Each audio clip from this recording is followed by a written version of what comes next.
آپ پاک پتن شریف گئے ہوں گے حاضر حضرت بابا صاحب کے، وہاں ایک دروازہ کھلتا ہے جی جی، تو بعض لوگوں کا اب جنتی دروازہ اس کو کہتے ہیں،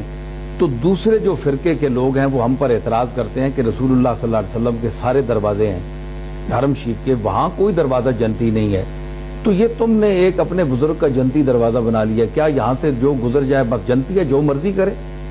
تو یہ کیا فلسفہ ہے؟ تو میں نے ان سے یہی کہتا ہوں کہ یہ مطلب نہیں ہے کہ یہ جنتی ہے۔ ہمارے حضرت نظام الدین اولیاء ایک بہت بڑی شخصیت ہیں، ہم ان پر جھوٹ کا وہ امکان جو ہے وہ ان پر نہیں تہمت لگا سکتے کہ معاذ اللہ انہوں نے اتنا بڑا جھوٹ بولا ہوگا، دوسرے دریدہ دان کہہ سکتے ہیں، ہم تو نہیں کہہ سکتے، نہیں ہے۔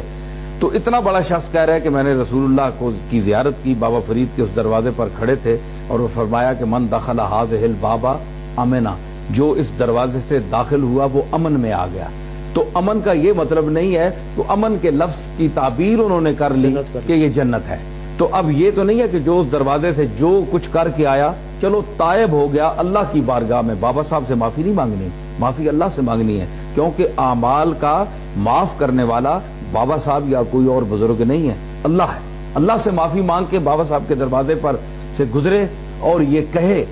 کہ میں آج سے بابا فرید کا طرز عمل اختیار کر رہا ہوں، یا میرے مالک مجھے معافی دے اور میں اس دروازے سے گزر رہا ہوں اور وعدہ کرتا ہوں، بس اللہ اس کو جنتی بنا دے، وہ ٹھیک ہے۔ اقرار کی میں ان سے یہ کہتا ہوں کہ اب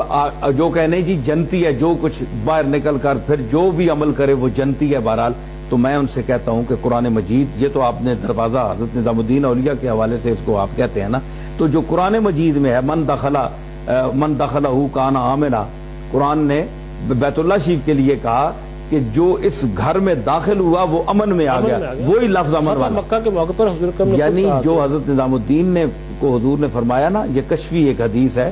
یہ علماء ظاہر میں اس کو تسلیم نہیں کیا جاتا، یہ صوفیاء کی دنیا میں ہم چونکہ حضرت نظام الدین کا احترام کرتے ہیں اس لیے ہم تسلیم کرتے ہیں کہ حضور نے فرمایا ہوگا، لیکن ظاہر اہل حدیث جو ہیں، حدیث والے اس کتابوں میں اس کا نہیں ہے، وہ عمل نہیں ہوتا۔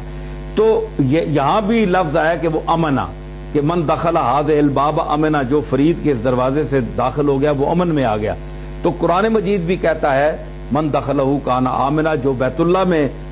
داخل ہو گیا وہ امن میں آ گیا۔ تو اگر بیت اللہ میں داخل ہو کر کوئی شخص